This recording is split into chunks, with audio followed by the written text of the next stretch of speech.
How the community is coming together to support the family of a missing Flathead doctor. A Flathead church will not be allowed to build a new church in downtown Whitefish. And more school threats locked down on Missoula School today, what police are saying. Powered by the Montana Television Network. This is the 10 o'clock news on KAJ, Montana's news leader. Good evening and thanks for joining us. I'm Don Fisher. As the end of the 6th day of the search for missing skier Dr. John Torgerson comes to a close, the community continues to band together, sending prayers and love to the family. As volunteers continue to search the mountain, those in town are sending their love to the family through notes.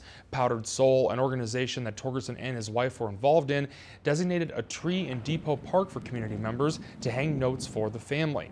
The tree has been collecting letters since Monday morning, and they will be taken to the family when the time is right. The notes range from prayers for John to messages for the family and personal stories from friends. And anyone interested in helping out can find a link to do so on our website. And switching over to weather, another chilly day today as expected, but this current weather pattern is likely to change as we approach the weekend. For more, let's pass it on over to Chief Meteorologist Aaron Yost, who has a look at our first forecast. Aaron. Yeah, this weekend will showcase some different weather for us out there. We are looking at some snow and accumulating snow at that as we see a series of disturbances track across the region. Now, one disturbance currently passing well to the south of us is popping a couple of light snow showers south of Interstate 90. Notice though, for us in the northwest quarter of the state, completely different. We've got clear skies out there and obviously no precipitation. We are going to stay this way right through tomorrow. With that said, another very cold night is in store where some folks are going to be a little bit below zero for the overnight lows. But again, this weekend we are looking at the return of snow. More details on the way. All right, thank you, Aaron. Kalispell road crews will begin berm removal in Columbia Falls, and they expect that to continue through the rest of the week. Work begins at 2 o'clock a.m. in Kalispell each day and extends into Columbia Falls by 2 p.m. Work will go on through the week until that project is complete. Crews say to expect a slow-moving operation involving a large snowblower with rotating dump trucks to haul the snow away. Expect delays in areas where crews are occupying, as they will occupy a majority of one or both lanes in each direction. The Whitefish City Council has come to a decision on a proposed mixed-use building by Fresh Life Church. On Tuesday night, the council voted 5-1 against the proposal from the church, and it has been recently trying to expand its campus from Kalispell into Whitefish. The church was requesting a conditional use permit that would allow them to build an 11,000 square foot building on 3 city lots at the 300 block of Central Avenue. The building would have included several retail spaces that the church was planning to sell to businesses. The actual church would have been below ground level due to the Old Town Central District zoning. For a number of reasons, ranging from parking concerns to compliance with zoning and the city's downtown master plan, the council stated it simply wasn't the right time for the city. Senator Steve Daines has been hitting the road, talking about what he sees as the benefits of the federal tax cut bill passed by the GOP in Congress last December. He's visiting more than a dozen towns this week and was in Helena Thursday morning. Daines spoke Thursday to a packed house at the weekly Hometown Helena meeting, a gathering of local business people and community leaders. He fielded questions about gun violence and his wilderness study bill. Mostly, Daines was there to talk tax cuts. He says that he traveled the state and small business owners and employees are telling him stories about the positive effects of the huge corporate tax cut that congressional Republicans passed in December. Daines said employees of Best Buy in Kalispell told him about their $1,000 bonuses, and sawmill workers in Thompson Falls said the company bought its first high-lift piece of equipment in 19 years. Daines said small business confidence is at an all-time high, helping owners and employees. I was at a steel fabricator in Billings a few weeks ago. They told me that as soon as they saw that tax legislation go through and passed, they suddenly started to see a tremendous demand for their products. They're sitting on a 6 to 9 month backlog as we speak. Demand they've not seen for many, many, many years. This is good for our economy, and it's good ultimately for the hardworking men and women who get up every morning early and go to work and come home late.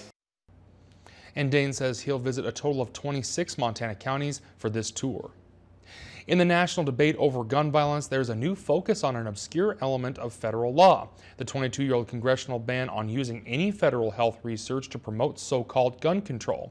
As MTN's Mike Dennison reports, there's talk of repealing this ban so that solutions to gun violence could at least be thoroughly studied.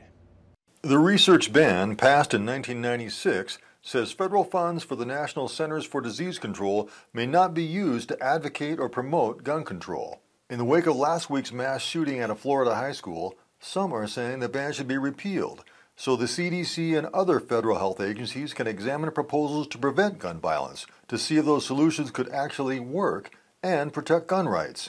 We asked Montana's 3-member congressional delegation how they felt about a repeal. None said they would support it, but Montana's 2 senators said they're open to the idea of further study of possible preventive measures for gun violence. If it's just about the CDC doing research to figure out some possible solutions to kids getting shot in school, absolutely, I would be open to that. I support looking at research, and the CDC is looking at additional facts and what's going on here as it relates to what's going on, what's driving these behaviors. Republican Representative Greg Gianforte, a vocal supporter of gun ownership rights, told MTN News that the nation needs to enforce existing laws to keep firearms out of the hands of dangerous individuals. He said the ban doesn't block research into gun violence, only that which promotes gun control. But scientific researchers across the country say the ban has chilled extensive in-depth study of potential solutions to gun violence. Daines also said he opposes using taxpayer money to, quote, advocate for restricting Americans' Second Amendment rights. Like Gianforte, both Tester and Daines say laws already exist to keep guns out of the hands of troubled people like last week's shooter. He needed to have due process to be adjudicated, to be put in the NICS system as not being able to buy a firearm. That man should not have had a gun. What happened last week, I think, is a sign of what happens when you put a gun in the hand of an irresponsible person. And I think it maybe could have been prevented if our databases would have been talking better. As far as lifting the research ban, it doesn't sound like our delegation will be leading the charge on that one. Mike Dennison, MTN News, Helena. And some Republicans in Congress are saying the ban should be re-examined, but few are calling for repeal. Big Sky High School administration is investigating 2 new threats made towards students. In a letter to parents sent Wednesday night, Principal Natalie Yeager said at the end of the day Wednesday, 2 different groups of students approached Big Sky administration with immediate safety concerns. The first concern involved a Big Sky student who received a threatening message via Snapchat that included a picture of a weapon. The message was sent from a student who attends a private local high school, and the message included saying that he would bring her the weapon at Big Sky. Law enforcement was immediately contacted, and Missoula police are currently investigating. And additionally, a Big Sky student reported graffiti in the bathrooms at the school saying "Don't come to school" on February 23rd. Law enforcement was immediately contacted, and Yeager says there is no direct threat contained in this graffiti, and they will continue to investigate it. Superintendent Mark Thane is encouraging all students to share any information they know about either of these incidents. I really implore students in particular who may feel for some reason compelled to create rumors or to issue threats to contemplate the long-term consequences of their actions. And in the wake of a tragedy like was experienced in Florida, I think it's critical for students to understand the negative impact that has on their fellow students as well as the families in the community. And there will be an increased police presence at Big Sky on Thursday and Friday, and Yeager says they continue to be diligent with the entire student population and expect to run classes on a normal schedule. These are the latest threats of violence that have also been reported at the school since the shooting deaths last week at that Florida high school. And moving on to our next story here, multiple schools have received threats to their students and staff over the past 3 days across western Montana. Besides the graffiti threats from today at Big Sky High School, one student received a threat directly to her phone. A high school-aged girl reported a threat made it to the Missoula Police Department yesterday at 4:30 in the afternoon. The girl, who was a student at Big Sky, received the threat over Snapchat from a student that attends a private high school in the area. And in the Snapchat that student made, the threat was sitting next to a firearm, which implied danger to the Big Sky student.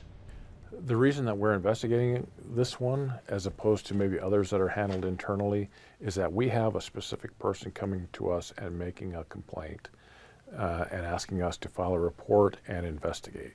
The photograph was sent to a specific person. Specifics plays a pretty heavy role also. And officers are still investigating the incident, but say both parties have been cooperative. Coming up next, Aaron is back with a very wintry forecast, and a Missoula homeless shelter may be forced to turn people away soon because of overcrowding. Stay with us.